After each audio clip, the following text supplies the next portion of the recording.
చతురస్రం యొక్క కర్ణం పొడవు 12 మీటర్లు అయిన వైశాల్యం ఎంత? కర్ణము అంటే డయాగోనల్ 12 మీటర్స్ ఇచ్చున్నాడు. దీని వైశాల్యం కనుక్కోవాలి. ఫార్ములా వచ్చేసి A = d²/2 12²/2 12² అంటే 144/2 2 1s 2 7s 14 2 2s 4 72 metres square. చతురస్రం యొక్క కర్ణం పొడవు 20 మీటర్లు. దాని వైశాల్యం ఎంత? ఫార్ములా వచ్చేసి A = కర్ణం అంటే డయాగోనల్ d²/2 that = 20²/2 20² అంటే 400/2 2 1s 2 2s 4 ఎంత వచ్చింది? 200 మీటర్ స్క్వేర్. చతురస్రం యొక్క భుజం పొడవు 18 మీటర్లు అయిన చుట్టుకొలత ఎంత? భుజము అంటే సైడ్ ఎంత ఇచ్చాడు? 18 మీటర్స్ ఇచ్చున్నాడు. చతురస్రానికి 4 భుజాలు ఉంటాయి కాబట్టి చుట్టుకొలత = 4 × s 4s 4 × 18 that = 4 18s 72 metres. Next one. రెండు చతురస్రాల భుజాల నిష్పత్తి 3:5. వాటి వైశాల్యాల మధ్య నిష్పత్తి ఎంత? సో రెండు భుజాలలో ఒకటి A1 ఇంకోటి A2 అనుకుంటే వీటి మధ్యలో ఉండే నిష్పత్తి ఇచ్చున్నాడు. ఇది 3:5గా ఉంది. 3:5. సో రెండు వైపులా స్క్వేర్ చేస్తే ఇది 3² ఇది 5², 9:25. సో అప్పుడు వైశాల్యాల నిష్పత్తి ఏమవుతుంది అంటే 9:25. రెండు చతురస్రాల వైశాల్యాల నిష్పత్తి 49:121. వాటి భుజాల నిష్పత్తి ఎంత? సో రెండు వైశాల్యాలు ఒకటి A1 ఇంకోటి A2 అనుకుంటే ఒకటేమో 49 ఇచ్చున్నాడు, ఇంకోటేమో 121 ఇచ్చున్నాడు. వీటి నుంచి మనం భుజాలు తెలుసుకోవాలి కాబట్టి రెండు వైపులా రూట్ అప్లై చేస్తే √49 7 √121 11. రేషియో ఎంత వస్తుంది? 7:11. చతురస్రం యొక్క భుజాన్ని 10% పెంచెను. దాని వైశాల్యం ఎంత పెరిగాను? దీనికి ఫార్ములా 2x + x²/100. శాతం 10 ఇచ్చాడు. x అనేది 10%. సబ్స్టిట్యూట్ చేస్తే 2 × 10 + 10²/100 2 10s 20 + 100/100 100/100 1 20 + 1 21%. ఒక చతురస్రం యొక్క భుజాన్ని 20% తగ్గించను. దాని వైశాల్యం ఎంత తగ్గును? ఫార్ములా వచ్చేసి -2x + x²/100. పర్సంటేజ్ ఇక్కడ x = 20%. సబ్స్టిట్యూట్ చేస్తే 2 × 20 + 20²/100 2 2s are 4, that means minus 40 plus 20 square, 400 by 100, that means 4, that equal to minus 36. అంటే మైనస్ ఉంది కాబట్టి ఇది తగ్గింది. సో 26% ఏమవుతుంది, తగ్గుతుంది. ఒక చతురస్రం యొక్క భుజం రెట్టింపు అయిన వైశాల్యం ఎన్ని రెట్లు అగును? సో ఇక్కడ ఏ అనేది భుజం అనుకుంటే ఇది రెట్టింపు అంటే ఏమైంది, 2a అయింది. సో వైశాల్యం కాబట్టి ఫార్ములా సైడ్ స్క్వేర్, సైడ్ అనేది 2a, స్క్వేర్ చేస్తే 2a స్క్వేర్ 4a స్క్వేర్ అవుతుంది.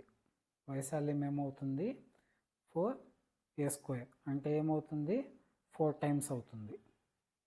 దీర్ఘ చతురస్రం పొడవు 15 మీటర్లు, వెడల్పు 12 మీటర్లు అయినా వైశాల్యం ఎంత? ఫార్ములా వచ్చేసి L into B. Area equal to L into B. L 15, B 12. 15 10s 150, 15 2s 30, 150 plus 30 180 metre square. దీర్ఘ చతురస్రం పొడవు 28 మీటర్లు, వెడల్పు 12 మీటర్లు, దాని చుట్టుకొలత. ఇక్కడ చుట్టుకొలత ఫార్ములా వచ్చేసి 2 into L plus B, that equal to 2 into L వచ్చేసి 28, B 12, 2 into 40, 2 40s 80 మీటర్స్. ఒక తోట యొక్క పొడవు 125 మీటర్లు, వెడల్పు 75 మీటర్లు, దానికి కంచి వేయడానికి ప్రతి మీటర్కి 3 రూపాయలు ఖర్చు అగును. అయినా మొత్తం ఎంత ఖర్చు అవుతుంది? ఇక్కడ మనం దాని చుట్టుకొలత కనుక్కుంటే 2 into L plus B formula 2 into L వచ్చేసి 125, B 75, 2 into 200, that equal to 400 meters. So 400 meters ఒక మీటర్కి వచ్చేసి 3 rupees, 4 3s are 12, 100 rupees. ఎంత అవుతుంది, 1200 rupees అవుతుంది. దీర్ఘ చతురస్రం పొడవు 12 మీటర్లు, వెడల్పు 5 మీటర్లు, దాని కర్ణం పొడవు ఎంత? కర్ణం అంటే diagonal. Diagonal square equal to L square plus B square. So diagonal కాబట్టి కావాల్సింది root of L square plus B square. Root L వచ్చేసి 12 స్క్వేర్, B వచ్చేసి 5 square. Root 144 plus 25, that equal to root 169 equal to 13 meters. Diagonal 13 meters. Next one, ఒక గది పొడవు 8 మీటర్లు, వెడల్పు 6 మీటర్లు, ఆ గదిలో ఉంచగలిగిన అతి పెద్ద కర్ర పొడవు ఎంత? ఇక్కడ ఒక గది, దాని పొడవు 8 మీటర్లు, వెడల్పు 6 మీటర్లు ఉంది. దానిలో పొడవుగా ఒక కర్రని మనం ఉంచగలిగితే అది ఈ విధంగా ఉంచాలి. అంటే ఒక కర్ణం ఏ విధంగా ఉంటుందో ఆ విధంగా ఈ మూల నుంచి ఈ మూలకు ఉంచాలి. సో ఇప్పుడు డయాగోనల్ కనుక్కోవాలంటే formula b² = l² plus b². d = √l² plus b². that =8² plus b అంటే 6². So 64 plus 36 √100 that = 10 meters. Diagonal length 10 meters.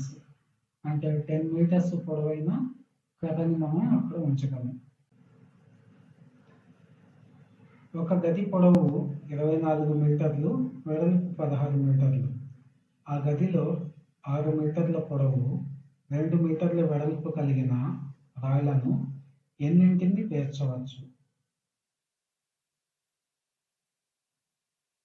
దీన్ని మనం కనుక్కునే దానికోసము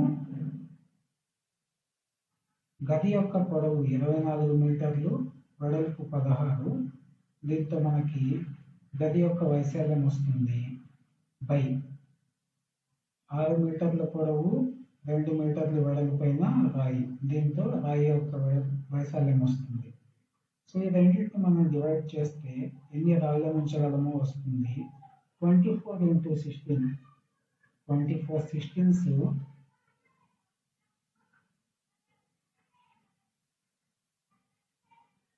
384 square meters by 6 2s 12. 12 ones 12, 32s. 32 stones మనం అక్కడ ప్లేస్ చేయొచ్చు. ఒక గది యొక్క పొడవు 8 మీటర్లు, వెడల్పు 6 మీటర్లు.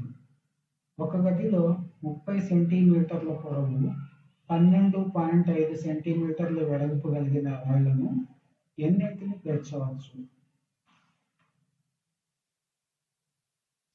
గది యొక్క వైశాల్యం 8 × 6 మీటర్లు బై రాయి యొక్క వైశాల్యము 30 సెంటీమీటర్లు × 12.5 సెంటీమీటర్లు.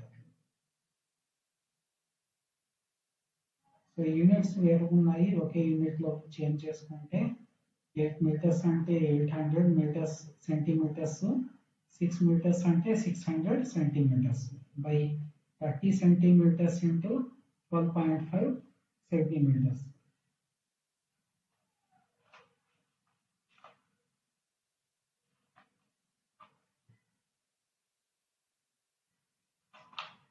సో క్యాన్సిలేషన్ ఇక్కడ మనకి 31s 32s 60 అంటే 20.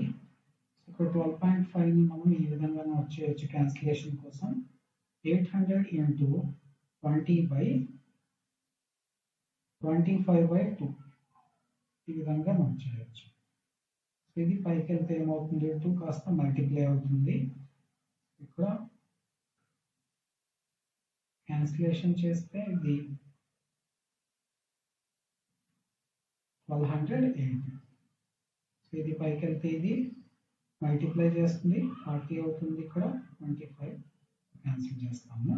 సో రిజల్ట్ వచ్చేసి ఇక్కడ 1280 స్టోన్స్ అప్పుడు మనం పెట్టచ్చు. చతురస్రం యొక్క పొడవు 60 మీటర్లు, చుట్టుకొలత 200 మీటర్లు.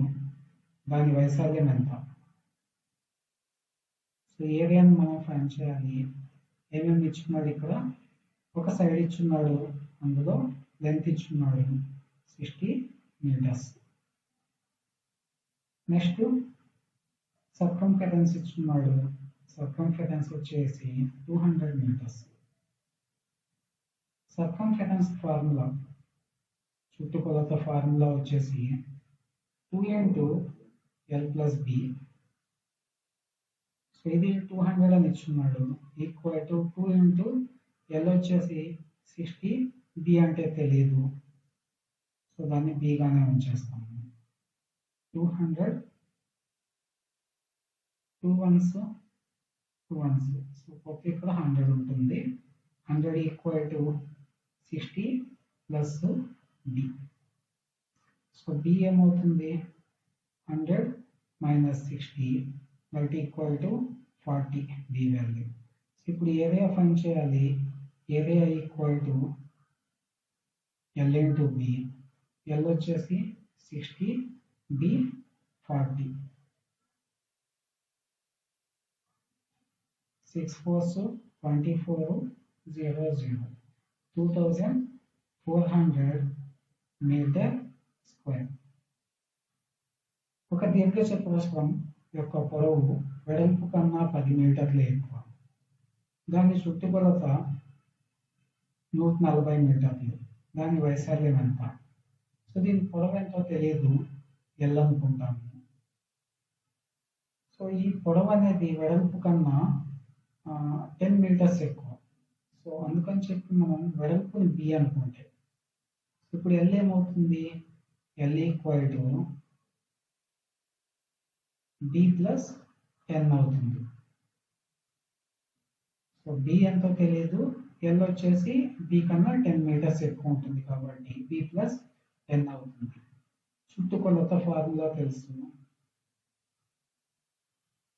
2 into L plus B. 2 into L plus B ఇది 140 అని ఇచ్చున్నాడు. 2 ఇంటూ ఎల్ వచ్చేసి బి ప్లస్ 10 ప్లస్ ఇక్కడ ఒక బి ఉంది. So 2 1s 2 70s 140. 70 equal to B plus B 2b plus 10. 2b equal to 70 minus 10 60. b equal to 60/2 that equal to 30. So వైశాల్యం కనుక్కోవాలి. A equal to L into B. So area equal to L into B. B value 30 వచ్చింది. L వచ్చేసి 30 plus 10 40. B వచ్చేసి 30. 30 equal to 4 3s 12 0 0. ఏరియా 1200 metre square.